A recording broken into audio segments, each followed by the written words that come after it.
of language. Hello students, welcome to you all. Today I will go through another session of language, that is verbs. Now see, what is verb? Verbs are the action words in a sentences that describe what the subject is doing. Means verb is telling the action of subject. Along with nouns, verbs are the main part of sentences or phrase, telling a story about what is taking place. In fact, without a verb, full thoughts cannot be properly conveyed. And even the simplest sentence, such as Maria sings, have one actually a verb, can be a sentence by itself with subject in most cases you implied, such as sing, drive. Means verbs are very important part of sentence. Means basically if you don't have subject in a sentence but should be verb, because without verb a sentence is incomplete. Only a verb is giving meaning to any kind of sentence. Now, types of verb. Now the question arises that how many types of verbs are there? So see, main verb, for action verbs you can say, helping verbs, or you can say auxiliaries, linking verbs, the verbs that are making the link between the sentences, transitive verb or intransitive verb. Now one by one I want to describe about these types of verb. Now at first I want to discuss about main verb. What is main verb, or you can say action verb? Action means the verb which is presenting action of subject. Main verb or action verb are used to express action, something that an animal or a person or a thing does. Means action, you can say the action either it is of animal or action of anything or action of any person. In each of the following sentences, we only have main verb.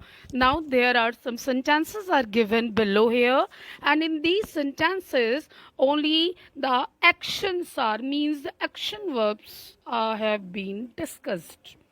First one, the sun shines. Shine is main verb, and this is presenting the action of sun. The horse knee, it is also verb, and this verb is presenting the action of horse. Monkeys jumps. So in these sentences what we come to know, that these sentences are presenting or expressing expressing what? Action of place, action of person, action of animal. Now, in second number, we have helping verbs. Now, what are helping verbs?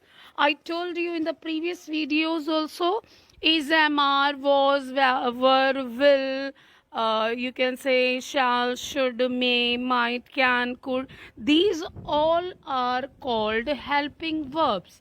As the name suggests, helping verbs means help or support the main verb, because these verbs are supporting to the main verb. Now see the example. We are learning about helping verbs. Here, are, what are is? Are is a helping verb, and main verb what is? Learning, because learning is presenting what? Learning is presenting main action here. Now in the second you see, we are in greenhouse club. Now are is again presenting as a helping verb in a sentence, because without are, sentence is totally incomplete. Next is, you should complete the work by tomorrow. Then should is presenting here helping verb, and complete is presenting here main verb. Now next, I hope it is clear to you that what is main verb and what is helping verb. Helping verb means the verb that is helping the main verb or sometimes helping to complete the sentence. Now next one, transitive verb. Now what is transitive verb? A transitive verb expresses an action directed towards a person, place or thing.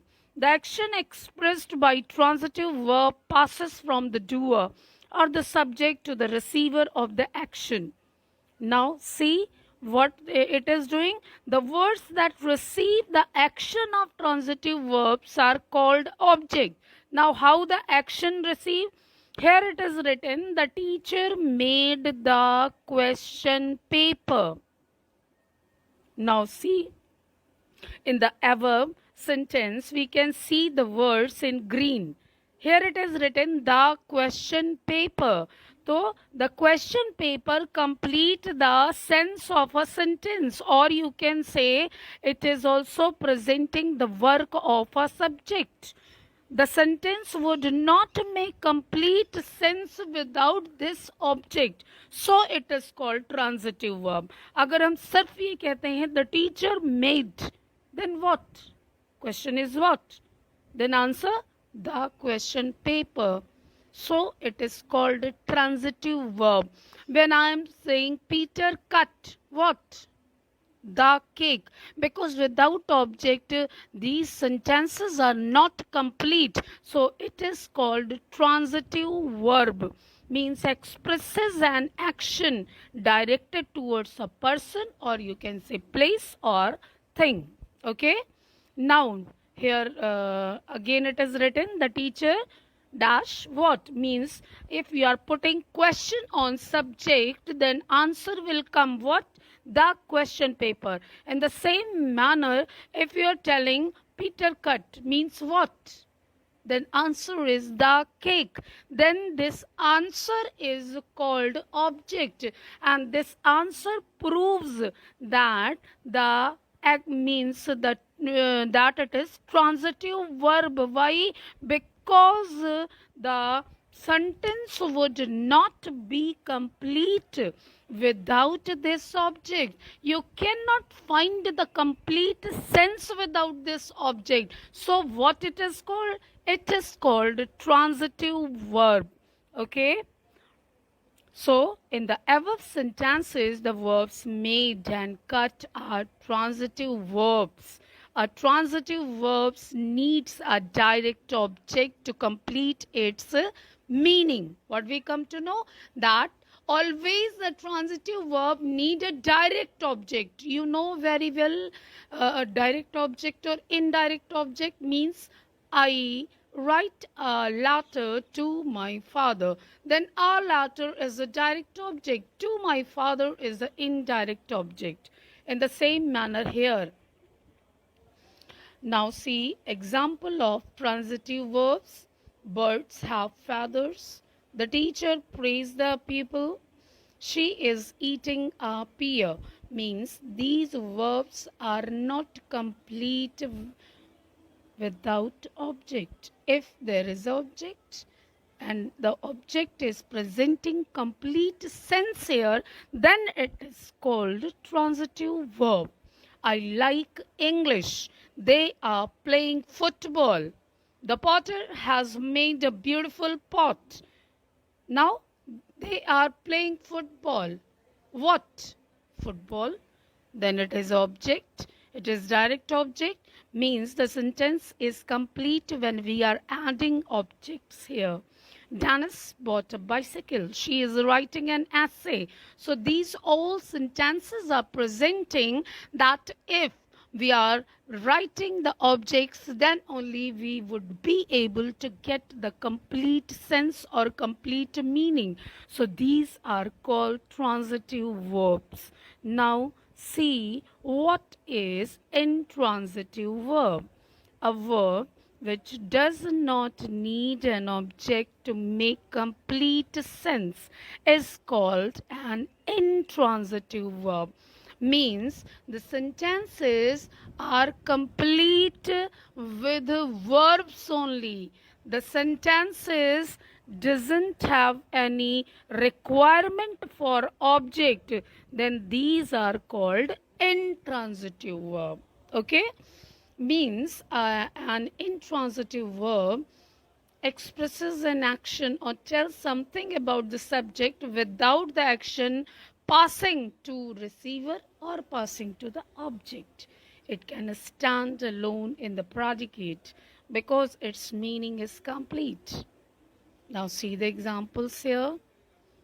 Mr. Baker jogs every day. Then here there is no need of object.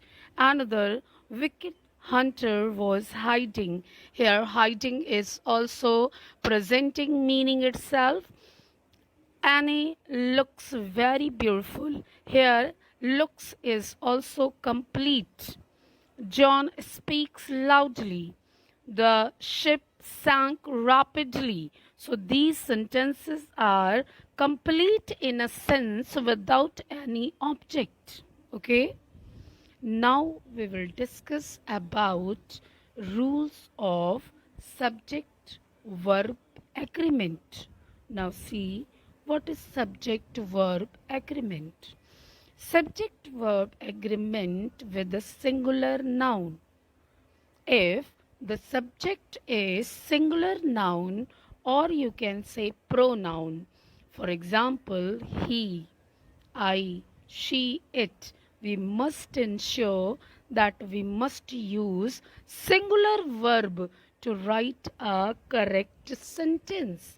Means if a subject is singular noun, or you can say pronoun, then what we will do? We will use singular verb to write a correct sentence. For example, she is playing the guitar. Next, the postman is asking for your signature. Now, subject 2, it is rules 2. The subject verb agreement with the plural noun. If the subject is with the plural, we, they, those, you is also plural. We need a plural verb, means plural noun के साथ plural verb आता है, singular के साथ singular verb आता है. Okay, and here it is written. Now see the example. The boys were dancing in corridor. हम अब इसमें ये नहीं कह सकते the boys was dancing in corridor. Why? Because when there is a plural subject, then naturally we will use plural verb. The children are playing in the garden. We cannot say that the children is playing in the garden. Why? Because the subject is plural. Now, rule 3. Subject verb agreement with the collective nouns. Some nouns are also considered as a singular. If the noun considered as a singular, then naturally we use the verb also singular. We cannot use plural verb. I cannot say the crowd were noisy. No, the crowd was very noisy. Why? Because I am talking about the whole group. Then it is one. If I am talking about the team, it means one, because joint one. Then you will use singular verb. Our team has to win the match. We cannot say our team have to win match. Why? Because it is collective noun and it is singular, of course. Now subject. This is rule 4. Subject verb agreement with either or, neither nor. Either or we are using for the choices in positive, neither nor we are using for the choices in negative sentences.